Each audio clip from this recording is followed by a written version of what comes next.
The current Red Wings group right now is already in Tampa Bay. Not before, though. They practiced at Little Caesars Arena this morning and led off the public visitation. The entire roster visited with Ted Lindsay's family here on the main ice at Little Caesars Arena, paying their final respects to a legend that really set the bar for them in this franchise. Dylan Larkin, Eddie Mio, and Joe Kocur were 3 of the 8 pallbearers for Lindsay, including some of his family. Thousands of people poured through these doors today, have signed memorials and letters behind me here because they felt through 70 years here in Detroit, they knew a man known as Terrible Ted. And after 7 decades in one city, that feeling of knowing a legend, it was true. The thing with Ted, when he never called on my cell, he always called my landline.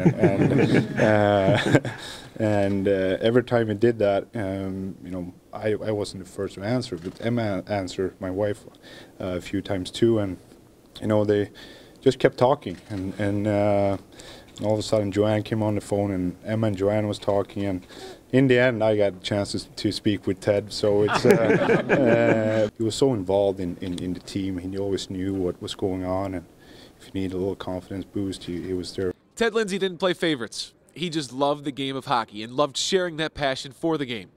Sure, he hated his opponents. That earned him a reputation during his Hall of Fame career. But in remembering a man who spent 7 decades in Detroit, the men who followed him on the ice cherish his impact on their lives. There's pictures and video all the time of him sitting down on those red stools we had and talking to guys, and it didn't matter who it was. You didn't have to be a star guy or anything like that. He would talk to anybody. And those are the things that you appreciate now. As I talked to his family today, kind of a role model for me. You know, I'd like to, as I get older, have similar impact on people's lives the way he did. Lindsay stayed involved as a voice in the locker room. When the Wings snapped their 42-year championship drought in 1997, he was there to celebrate. When you're able to win a Stanley Cup and then all of a sudden you bring it in the dressing room and Ted's there and Gordy's there, kind of elevates the party a little bit and the feeling that you have. It was celebrating a legend, you know, a true gentleman, and he will be missed.